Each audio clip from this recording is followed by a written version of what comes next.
Thank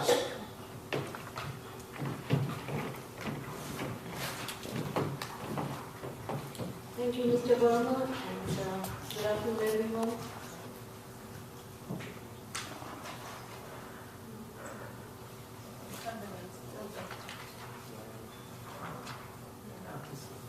That's the next speaker. Excuse me. Bless you.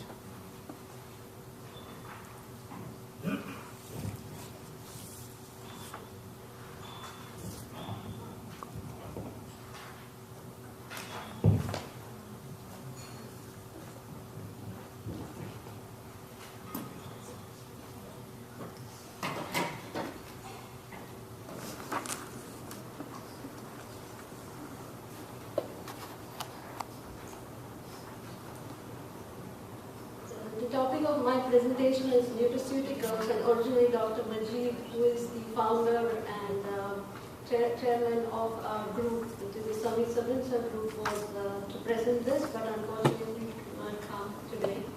So I'm making this presentation on behalf. Next slide, please. His view of the evolution of the nutraceuticals and integrated medicine and so on is interesting in that there was herbal medicine, and it was very greatly herbal medicine until the 1940s or so. And then what happened was the conventional allopathic medicine and the pharmaceuticals took over. Finally, it went to the it took a back seat, and later on the interest in alternative medicine started.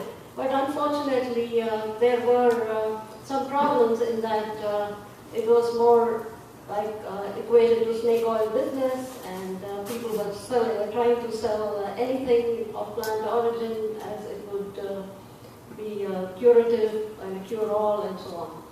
Then the alternative medicine movement really took off in the 1990s, more so in the West and more in the US, because people started understanding the side effects associated with several traditional allopathic drugs, and they wanted to take preventive health care into their own hands.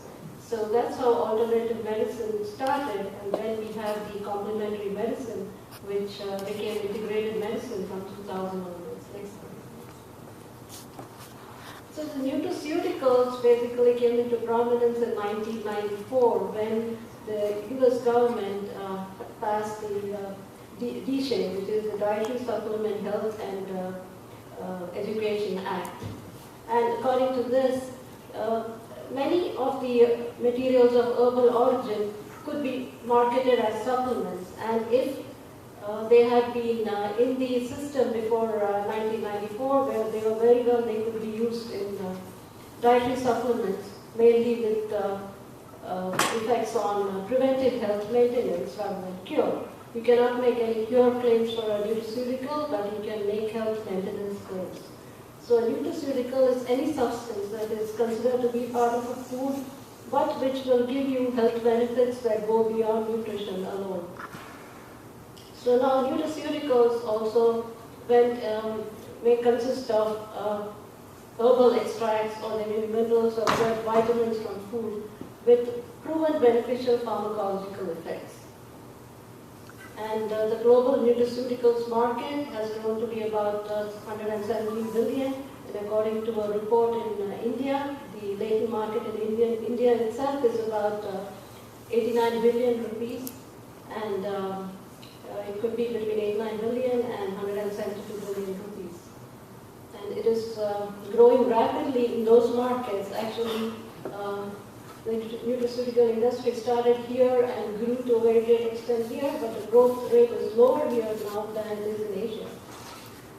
And US sales of herbal supplements total about 5 billion, according to American Herbal Products Association report. So nutraceuticals, basically, the pharmacological effects that they may confer include joint health and mobility, bone health, cognitive health and memory, blood sugar support, blood lipid support, cardiovascular health, prostate health, the whole managing menopausal symptoms, maintaining healthy body weight and composition and healthy immune functions. But all this will work only if you have a good diet and lifestyle. Similarly, cosmeceuticals are those which you can apply to the skin, and they could give you many benefits, maybe in the anti-aging category, removing cellulite, sebum regulation, wound healing, and so on. Next slide, please. Now we have also a third category which is called nutricosmetics, which means there are cosmetics that it's beauty from within, that nutraceuticals that you take in good health and maintain good skin, hair, and nail health. Just an overview of Sabinsa Corporation. Dr. Modi started the company in 1988, and now we are global with 7 offices worldwide and 1,000 employees. A lot of farming, mainly for the extracts we make, and we also are strong in intellectual property with over 65 patents and strong brands, published clinicals. You see some of our brands are represented in the products we have exhibited outside, which you will get. And also we do custom synthesis, clinical research, and R&D. Next slide, please. Next slide, please. Next slide. So this is BioPerine, one of our main flagship products, and this is an extract of black pepper. And what we found that this extract actually enhances the uptake and utilization of other nutrients that are co-administered with it. So this is just an extract of 95% piperine, and we have patented it globally. Next slide, please. So just that it increases the bioavailability of, say, beta-carotene in the diet. Next slide, please. Next slide. And CoQ10. Next one. Then we have a selenium product. This is also a flagship product of ours. What we do is we try to educate people on all these benefits of these nutraceuticals by writing booklets and articles, and also having seminars and conferences dedicated to these. So selenium is an essential mineral nutrient. It's a trace mineral, and studies have shown that it is useful in the prevention of cancer. However, we can use it as an antioxidant for general health maintenance and normal immune function. Next slide, please. So, Sabinsa Sami Labs received the award for basic drugs in 1994 for pioneering selenomethionine, and numerous export awards from India as well. Next, please. The other product is something we manufacture by tissue culture, and here what we do is we enrich garlic bulbs with selenium, and this is a vegetable that you eat, and it does contain some selenium, but we are increasing it with composition that is organic selenium, which is better than eating, say, sodium selenite from a capsule. I think it's double bond, right? I think according to chemical structure, that the second slide, NH2 must be double bond. No, it's a single. Oh, it's single bond? Yeah, okay. Next one, please. So this is acetyl L-cysteine. That is one of the compounds in the garlic and cruciferous vegetables, and we have developed a process to make the natural L form, which is the active form, and patented it for human and veterinary use. Next slide, please. Then this one is an interesting extract, which is the phoscolin from Coleus phoscoli roots. Now, Coleus phoscoli roots are eaten as a pickle in India, and this contains a very interesting compound called phoscolin, which is an activator of adenylate cyclase, which is involved in many biochemical reactions to CAMP. So, next slide, please. Again, we won awards for this one, the Nutricon Award and a patent award in 2004. Next one, please. And we've done several clinical studies. This is typically what we do with any ingredient that we get from even the Ayurvedic tradition. We will find some novel application of this ingredient and then do clinical studies and safety studies to establish its efficacy and safety. So this phoscolin has extract was put through at least 12 studies in various locations, including the US, India, and Japan. And its function is to, in maintaining a healthy body weight and composition, it actually reduces body fat and improves lean body mass. Recently, an anti-cancer application has also been found. Next one, please. And this is again another application that we developed. Earlier, pharmaceutical companies were trying to put this compound into solution and use it as a drug for glaucoma, but they were unable to do that. But what we did was we found a process to make it more water soluble and were able to create eye drops that are useful in glaucoma. Next slide, please. And as you can see, there is significant improvement as compared to the standard drug vertigo in reducing the ocular blood pressure. That is what happens is the pressure in the eye increases in glaucoma, and if that goes on, then blindness can develop. So this is a very important and useful drug, and it has also been approved in India. Next slide, please. This is again one of our main products, and we were the first to introduce it in the US as a standardized extract with bioprotectant activity. That is, it is a very good antioxidant, prevents the formation of free radicals as well as quenches them.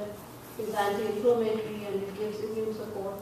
And we have US and European patents on this one, and this is the extract that is used by several groups in the US and elsewhere, including say MD Anderson, several universities like the UCLA and so on, to study the use of turmeric in the management of various disease conditions. You probably read about the use of curcumin in Alzheimer's disease. The original study was done with our material. We try again to educate people by writing some books on this one, and this book we wrote way back in 1995. And now if you look at PubMed, every month at least 100 new studies on curcumin come up. At that time, curcumin was not recognized as such an important ingredient for its anti-cancer and immune support benefits. So this is the whole set of conditions in which curcumin can be helpful, and basically this is because curcumin is a very good anti-inflammatory agent, and now inflammation is viewed as the root cause of most chronic diseases, ranging from cardiovascular disease to cancer to even obesity. So curcumin can help in a range of conditions ranging from all cardiovascular disease to lung fibrosis, wound healing, and almost everything that is connected to inflammation. Next slide. And then again, we are doing several studies with curcumin, actually 25 plus published and about 60 ongoing studies. And these are some of the studies. These were actually compiled by Dr. Agarwal, who is the lead researcher in curcumin in probably the world. So this is at the MD Anderson Institute in Texas. Then we have an extract called boswellia. This is from the Indian frankincense or the Boswellia serrata tree, and supports the management of inflammation. It's very, very popular joint health supplement. We supply it as a standardized extract, and next slide, please. Again, to educate people, we wrote about 3 books on this. Originally, people used to standardize the boswellia extract for organic acids. We found that the boswellic acid is important, so we tried to educate people and the industry itself to standardize materials based on boswellic acids.